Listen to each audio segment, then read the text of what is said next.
threads, what can you do with that you cannot do on Instagram? But more importantly, the other way around. Why should I update both of them if threads enables to put all the pictures, videos, and it has a larger text form, and it's the novelty thing now. And if I'm having both, why should I update both of them? So I think these are some of the questions. So is Meta actually cannibalizing itself? And maybe that's the intention as well, because they are, well, in a bigger competition now with all the other social networks. And maybe that's on purpose. But if you think about from the individual's perspective, why should I have both? Because I can even import the whole Instagram social graph. So does it actually really make sense? And if same people are following me on both, are they supposed to get different content, the same content? And why should I see it twice? Yeah, exactly. It really makes no sense when you think about it. If threads can do more than text, they can do photos and videos, then isn't that just a competitor to Facebook? But Facebook is owned by Meta, just like Threads is. And yeah, if I'm posting photos to Facebook and Threads, why would I post them to Instagram too, or vice versa? It's just like absurd. It's amazing to me that all these companies are owned by one master company, Meta. I mean, these people are lost in the trees. Like, they need to zoom out, look at the forest for a second.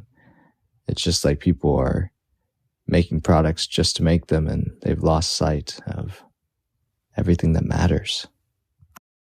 In some way, it works with physical products like Unilever and some soaps or whatever, canned goods or cosmetics. You can find the niches and you can cannibalize products even within your own brands. If you have hundreds or tens of them and you want to capture some market segment, but because it doesn't really matter from the user's perspective, you buy this or you buy that. But if you're producing content or you want to use the product as a distribution, so now you have so many places to keep it up, and you're not really getting any traction properly in any of the places unless you already accomplished and you just push it out to everything and somebody just put it out there to all the possible channels. But if you're building something, you have to properly focus on something. And there's so many options already nowadays. Just to get a little bit of perspective on this thing, let me try to list some of the options you have as a social media manager, or if you're creating content, you want to do the distribution.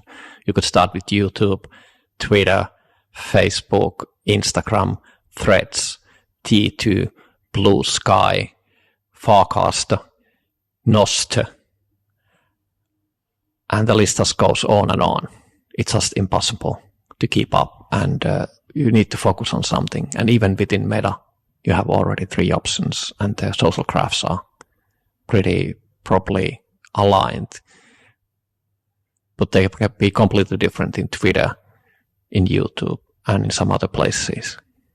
And I already forgot TikTok. Not quite, because Facebook is a friend graph and Threads is a follow graph, and those are completely different and lead to different networks and different outcomes. Facebook also tends to be private or semi-private amongst your friends, whereas Threads is very public. So even if they add photos and videos, I don't think it's big. It changes. Yes, it changes the media types, but it doesn't change the fundamental interaction type. And the fundamental interaction type of Threads and Facebook are very different. That's fascinating, Petri. So yeah, I don't buy that line of argumentation either. I think you're being skeptical about it, correctly so, which is that just because something is higher fidelity doesn't make it real. After all, even the Vision Pro, the fidelity there is just enough to trick humans, but to an animal with a different form of perception or to a measuring instrument, the Vision Pro is not rendering reality. It's just rendering reality to fool our eyes and our ears. And the same way, a ChatGPT might be conforming or pointing to the real world, but it's not pointing with the same understanding that a human being who is actually embodied in the real world has. So yeah, I don't buy Douglas Hofstadter's arguments at all. And I think he was far smarter than that. So we must be missing something. I mean, obviously either something came across as incomplete, or there is a further underlying intention or nuance to what he's saying that he was not able to convey in that video. Exactly right, which is why I think that Threads and Nostr and Farcaster and others are very, very difficult, because they have to displace Twitter. So if you're already good at creating text broadcast content, you go to Twitter, you focus on that. If you're good at images, you go to Instagram, you focus on that. If you're good at short videos and music clips and so on, then you go to TikTok, you focus on that. If you're good at long form video, you go to YouTube, you focus on that, which is why a lot of these networks tend to be created around a specific content type. If you're a content creator and you're good at a specific kind of content, you go to where that content is best showcased to the largest possible audience, and that's it, full stop. So having multiple players in a single content type simply does not work. All the numbers 2 through n will go to 0. Indeed, if you watched the video, I think at least I'm reading it in a way that he's really depressed. He has probably lost his original purpose and meaning, or forgot that. So I don't think there's an angle missing in that sense. I think that's how he genuinely feels today. And unfortunately, that's where we are at this point. A lot of people already have left. Twitter is not the same place anymore, and they're just scattered in the wind. So there isn't really a place. So in many ways, you have to now go to the multi-channel approach if you want to reach the people, because it's also a risk if you just in YouTube does something that's whole of your social graph, or like Twitter, if they do something silly and you're being just putting together the engagement and the following for the last 5-10 years, and you have a significant amount of people, but they're there. What do you do? Checking my Threads feed today after 12 hours or so in the app, and I couldn't help but laugh out loud because it felt like a parody account, like a real parody account, because everybody was pushing their content there, repurposing their content and trying their best to bait people, and some obviously were doing it as a joke, but many were doing it as serious as they can. But it still felt so unreal, so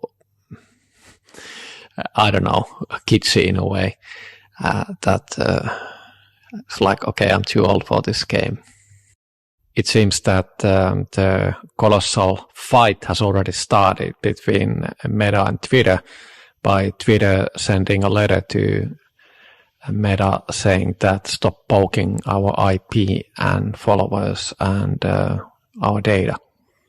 The letter is 2 pages. You can see what they're saying there. So it's like DOS, check them out, and check also our robot text file in our website, and you should know what is allowed and what is not allowed. Game is on. You can follow public figures and big companies' pages on Facebook. But yeah, Facebook does have that friend model. But is that really any different than just having a Twitter account that's private, where people can follow you and you follow them? I mean, it's really the same thing under the hood. And when you really think about it, like Instagram does pictures, and if Threads also does pictures, then it's competing with Instagram, and they're both owned by Meta. So it just looks like a mess to me. And I can only imagine these social media managers posting from 15 accounts, trying to publish everywhere. Like you were saying, the N number, it just starts fizzling out. To me, what would be more interesting is if you unified all the mechanics and you found all the things that worked, and you put it on one social media, like one decentralized social media that had all of it in one place and wasn't a UX nightmare somehow, and actually pulled it off. Because if social media is truly decentralized, then why do we need 15 different ones? Especially if at the end of the day, it's just pictures, video, text, and so on. You could have it all in one place, and then you decentralize the data across thousands of nodes and different varieties of nodes. You don't need multiple social medias technically. So I think that's a